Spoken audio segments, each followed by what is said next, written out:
evening, everyone, and welcome to the Board of School Trustees project and second preliminary determination hearing on Wednesday, April 16th, 2025 here in the Pamela Smith Boardroom. I'd ask each of you to stand with me for the Pledge of Allegiance, please. I pledge allegiance to the flag of the United States of America and to the republic for which it stands, one nation, under God, indivisible, with liberty and justice for all. Thank you. The next item on the agenda is for the board to hold a preliminary hearing on the proposed project. If you're interested in speaking at this hearing, please make sure you have signed the sign-in sheet at the back of the room, which should include your name and address.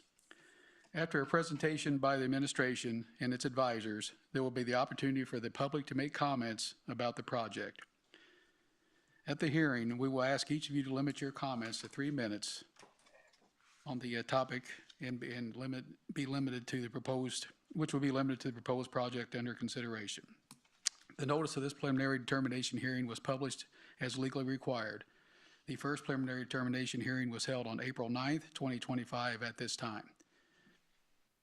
I will ask Amy Corsaro, our bond counsel, to explain the purpose of this hearing. Amy. Hello. Oh, look at you. Yeah, thank you for having me. And there you are. Pursuant to Indiana Code 20-26-737, before a school corporation may spend more than $1 million to build, repair, or alter a school building that will be financed by a lease or bonds, it must hold a public hearing at which explanations of the potential value of the project to the school corporation and the community are given. Similarly, pursuant to Indiana Code 6-1.1-20-3.5, a school corporation must hold 2 public hearings and adopt a resolution to preliminarily determine to issue bonds or enter into a lease for a project which has a total project cost in excess of a non-controlled project, or if the school corporation has a debt service fund tax rate above a certain amount. These public hearings and the adoption of resolutions are the very beginning of the legal process. These resolutions establish the maximum financial terms for the proposed project. Thank you, Amy.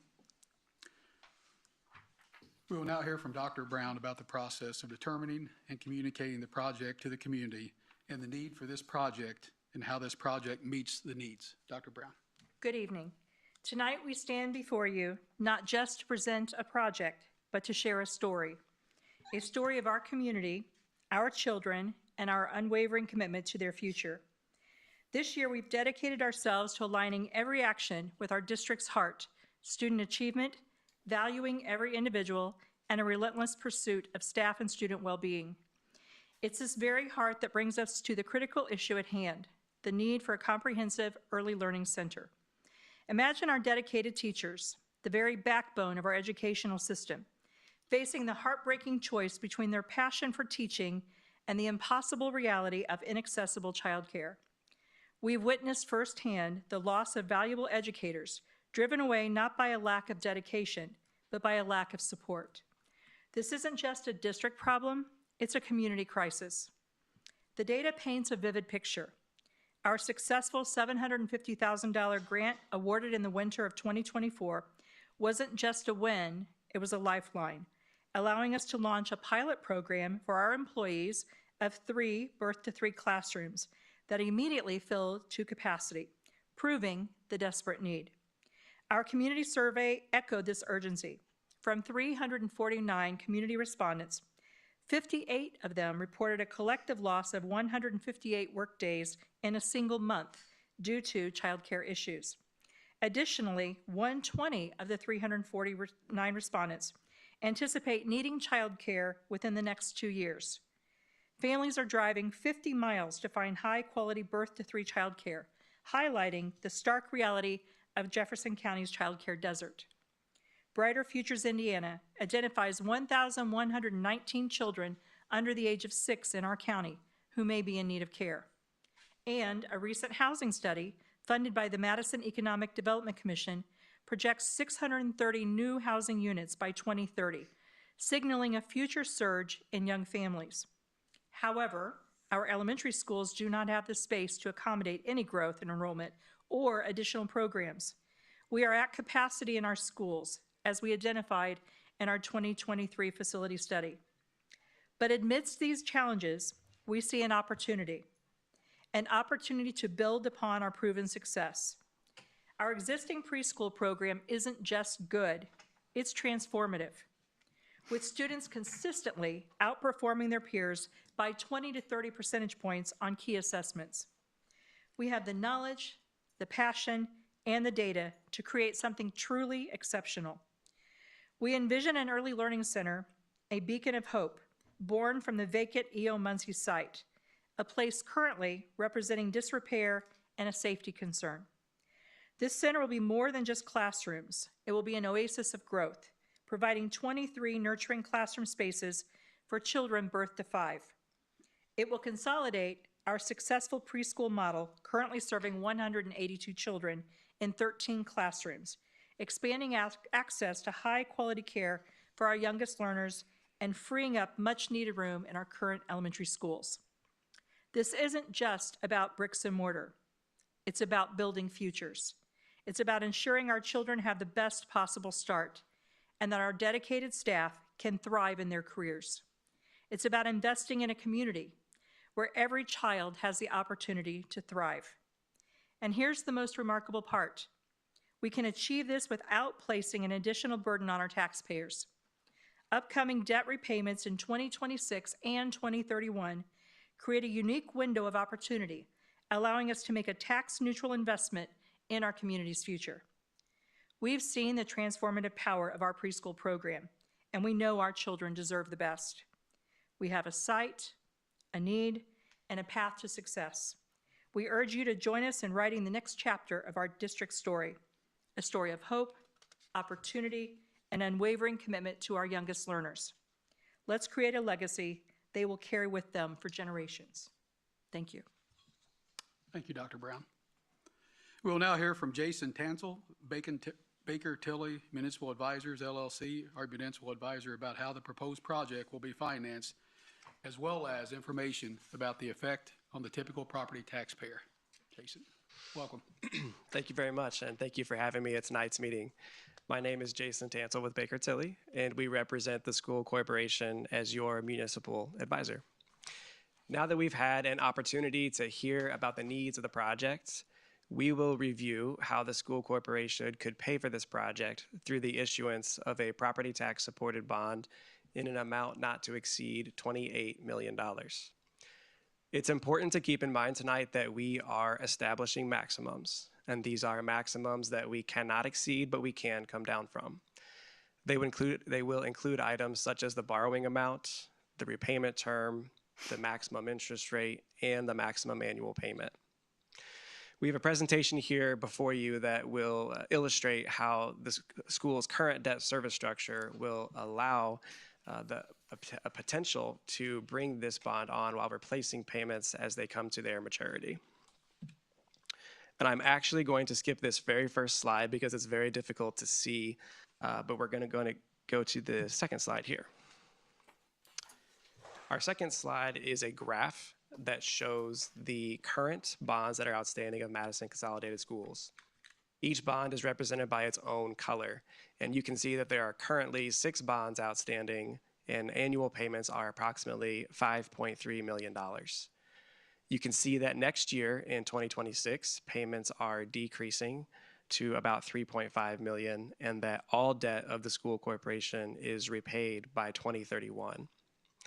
It is this declining debt service structure that would allow the school corporation to potentially replace these payments without increasing above this $5.3 million annual amount in 2025. Here is a summary of the maximums that you will find within your resolutions tonight. A maximum borrowing amount not to exceed $28 million. A maximum repayment term not to exceed 20 years per bond issuance. The current estimated interest expense is $18,009,000, and that is based upon a 5% interest rate. The maximum interest rate that you will see within your resolution is 6%. The maximum annual payment you will see is $5,395,000. The 2025 debt service tax rate today is 36.22 cents, and the 2025 debt service levy, which is the dollar request from Madison Consolidated Schools, is $4,644,000. And today, assuming that there is no change in assessed value from pay 25 to pay 26, we would estimate that this would not have an increase to the debt service tax rate. And moving forward, we would not anticipate an increase over this debt service levy amount of $4,644,000. The final two rows are debt ratios also required to be provided within your resolutions. The current and proposed annual debt service divided by the most recent net assessed value of 0.41%, and the direct and overlapping debt of the school corporation divided by net AV, which is 6.68%. And here on our final slide, you will see the proposed repayment term of this $28 million bond issuance. If the bonds are issued in 2025, you will see that it will first hit the tax rolls in 2026. And then again, you will see that the term not to exceed 20 years is 2044. This is represented in those blue bars. And you can see that in 2026 and 7 and 8, those payments are not anticipated to increase above the levels in 2025. And there are step downs in the future in 29 and 32 that would provide some flexibility to the school corporation in the future to potentially replace these payments again. This concludes my portion of the presentation. I'd be happy to answer any questions at this time, if that is correct, Ms. Corsaro, or is there somebody else who needs to speak? Okay, thank you. Any questions? See none. Thank you, sir. Thank you. We'll now open the public hearing. Remember, if you would like to speak, please sign in on the sheet, which is located at the table in the back of the boardroom. As I mentioned earlier, we ask that you state your name and the address.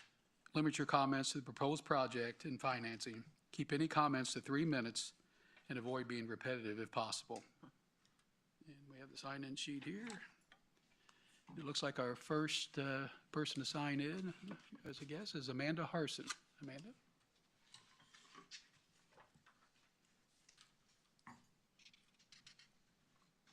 Good evening. My name is Amanda Harson, and I am the Chancellor at Ivy Tech Madison, and I thank you for the opportunity to speak tonight. I am here to express my full support for Madison Consolidated Schools' proposed Early Learning Center and share how Ivy Tech stands ready to help contribute to its success.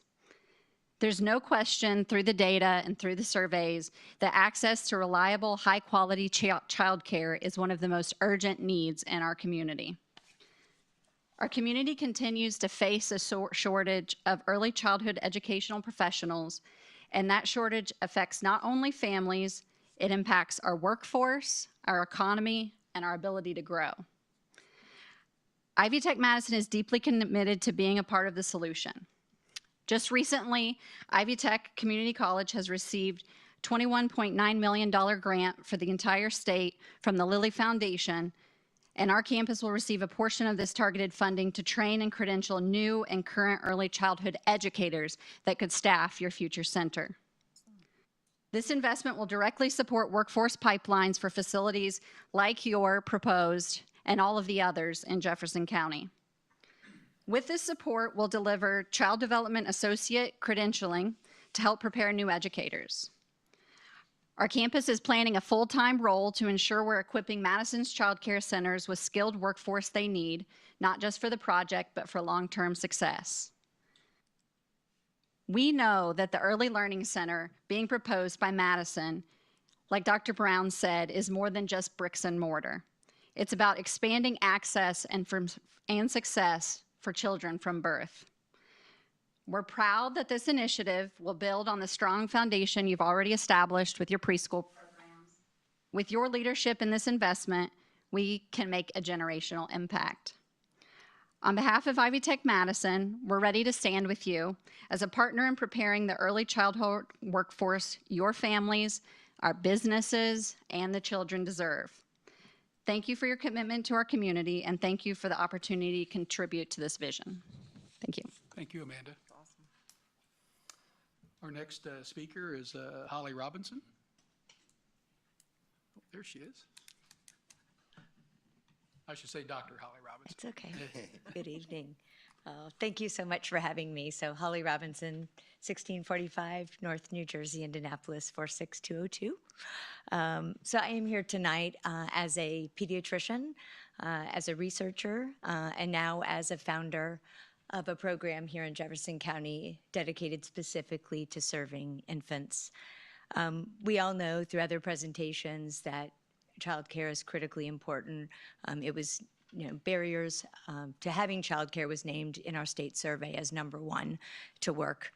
But what's most critical to me, and what I believe is a critical undersourced part of the community, is high quality childcare, and it's what helps our communities thrive. We now understand more than ever about how human brains are built. The foundation is laid in those first few years as those neurons fire and wire together. And that is only done through the relationship with caregivers. That firing and wiring doesn't happen in front of a television.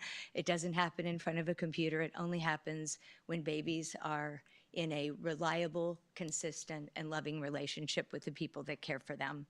So while childcare may be somewhat available in the community, it is critically important that that care be high quality, and I know that's what the Early Learning Center seeks to do. What that does down the road, it leads to emotional regulation, curiosity, longer attention span, trust. There is really good evidence that even at 3 months old, a baby can already show, if it has not received reliable, consistent care, that it will already show signs of mistrust of the world. I don't know if anybody's seen a brain, but it's really, we are so happy that baby brains are so plastic, which means they will start to rewire. But it's not always possible, and when it is possible, it requires a lot more time and a lot more resources. So, and I think those of us who have been around children, especially in our elementary schools, we see that, and we know that's really critically important. And now what's even more interesting is all of the research on epigenetics. So that is now we understand that any of our relationships and our experiences when we're young will actually change our DNA, and we will pass that on to our offspring. So I think Amanda mentioned generational, and it truly is generational, not just through our environment, but it actually changes our DNA. So I know Madison has demonstrated great success in the preschool program. I mean, it only makes sense that this, starting earlier, starting at birth, building that foundation that is so hard to change later, will only amplify that. And so our program, Infants in Bloom, is just super excited and fully supportive of this Early Learning Center. So thank you so much. Thank you, Doctor. Appreciate it. Our next speaker will be Dora Anum.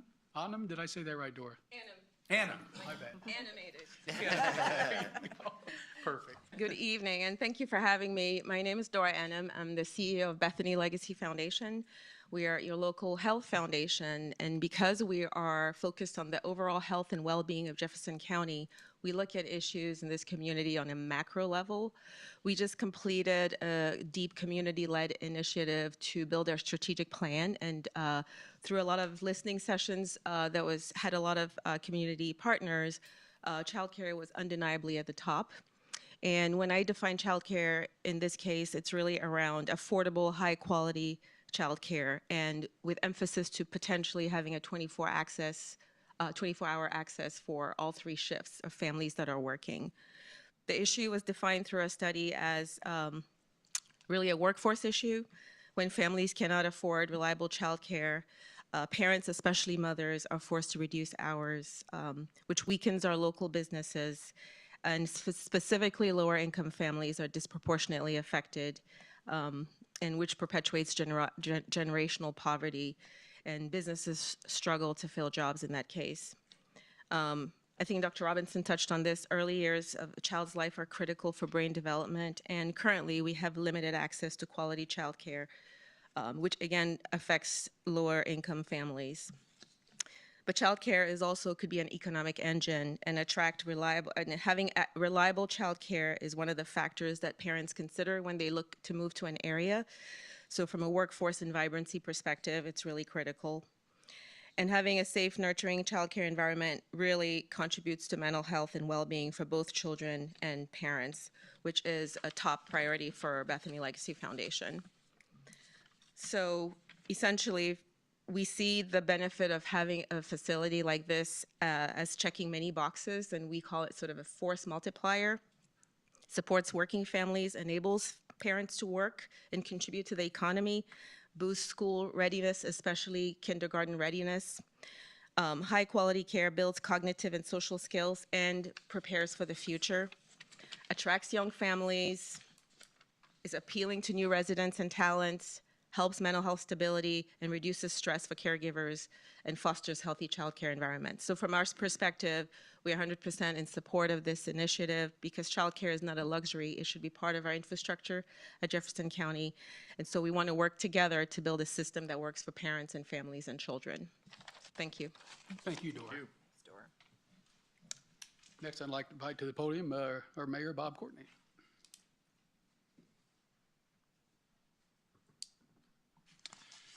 Good evening, Board. Thank you for the opportunity to be here and represent the City of Madison in full support of the investment that you're proposing here tonight. Last year, I was honored to be invited by Education Secretary Jenner to join Mayor Jensen from Noblesville to represent the state of Indiana in a policymaking fellowship with the Hunt Institute that focused on early learning.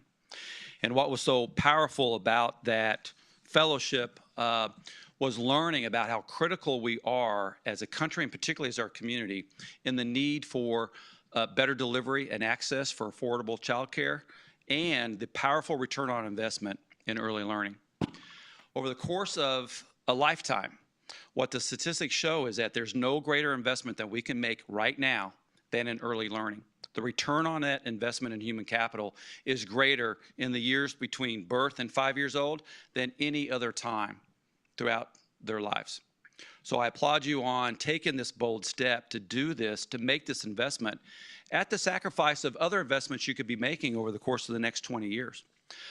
City of Madison's also been making critical investments to overcome chronic deficiencies that have existed for decades, particularly housing.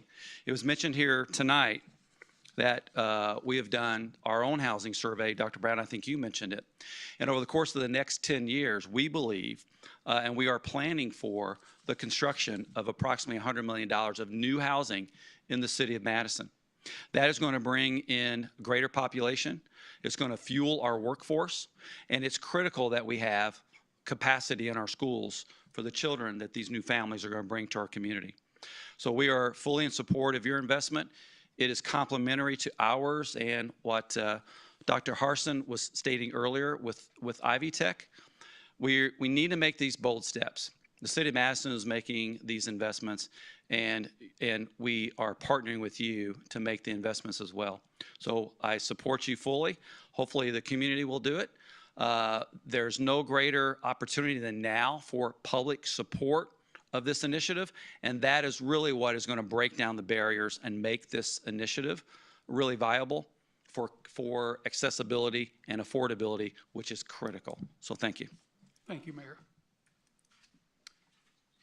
Well, next, I'd like to invite Mrs. Jane Williams to the podium, please.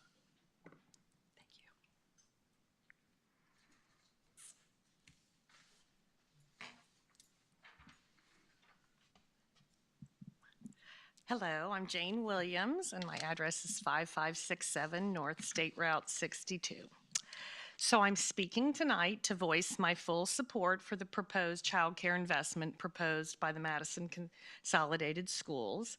I have several reasons for supporting it, but I do want to say that my family owns a local manufacturing company, Royer Corporation. And our corporation is blessed to employ many excellent employees that have families and desperately need quality child care, and we want that for them.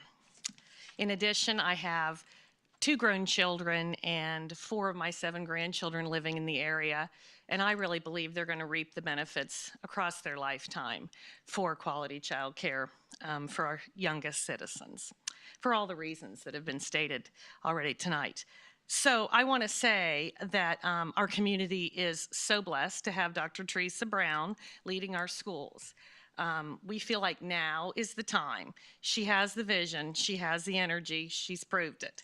She surrounded herself with superlative staff. The child care programming she was able to implement at the junior high in such a short period of time was really amazing to us.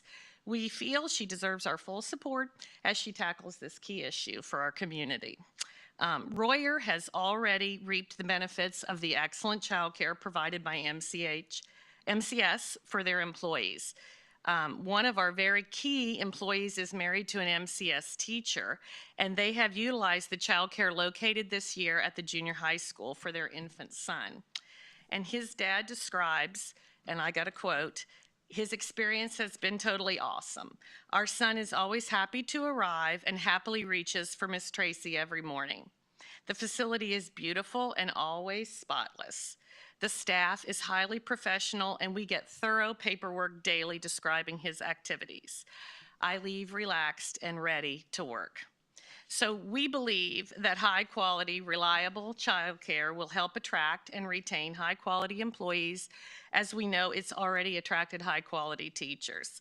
Madison is currently benefiting from energetic city and community leadership that is helping to bring many new amenities to our area, including, we hope, a state-of-the-art community center to serve all ages. These new amenities, along with comprehensive child care led by the schools, will take Madison and Jefferson County, we think, to a new level and improve the quality of life for everyone. So we very enthusiastically support Dr. Brown and the entire school board in their efforts, and we urge all citizens to do the same. Thank you. Thank you. Thank you, Jane. Okay, that concludes the people that have signed up. Is there anybody else who would like to speak? Okay, seeing none. We'd like to thank you all who participated in the hearing. We appreciate your time and interest in the projects and the future of our community. Please note that this is just the first step in a legal process. The board will continue to work with the administration and its professionals to look for efficiencies, to conserve tax dollars while meeting our educational needs. And I'd like to invite Amy back to the podium, please, to summarize the project resolution. Thank you. The project resolution is required when the school is planning to spend more than $1 million per building. It contains the estimated hard and soft construction costs and the cost of issuance and establishes the total project costs. It also contains the estimated tax impact. Thank you. Entertain a motion and a second to adopt the project resolution. Make a motion that we approve 25102, approval to adopt project resolution. Thank you. And do I have a second? I'll second. With a motion and a second, is there any discussion? Okay, seeing no discussion, all in favor signify by saying aye. Aye. Aye. Any opposed? Motion passes 5-0. Amy, would you go ahead and summarize the preliminary determination resolution, please? The preliminary determination resolution is required when a school is planning to finance more than a certain amount for a given facility. It contains the total project costs, maximum annual payment and lease term, and other financial terms such as the estimated principal amount and the tax impact. Thank you. Could I have a motion and a second to adopt the preliminary determination resolution? I'll make a motion to approve 25-103. With a motion, is there a second? I'll second. With a motion and a second, is there any discussion? Seeing no discussion, all in favor signify by saying aye. Aye. Any opposed? Motion passes. Amy? The next resolution, and it's the last resolution, is a reimbursement resolution relating to the financing of the construction project. This resolution permits the school corporation to reimburse itself from bond proceeds for any cash which it might spend on the project prior to closing the bonds. It is required by federal tax law in order to preserve the school corporation's ability to reimburse itself. Thank you, Amy. We'll entertain a motion and a second to adopt the reimbursement resolution. I make a motion to approve 25104. Thank you. And a second? I'll second. With a motion and a second, is there any discussion? Seeing no discussion, all in favor signify by saying aye. Aye. Any opposed? Motion passes. Move on to adjournment, unless I missed a page. No, we're good. That happens sometime, but not tonight. Yeah, I'm on a roll. All righty, we'll entertain a motion to adjourn. I'll make a motion to adjourn. A second, please. I'll second. With a motion and second to adjourn, all in favor signify by saying aye.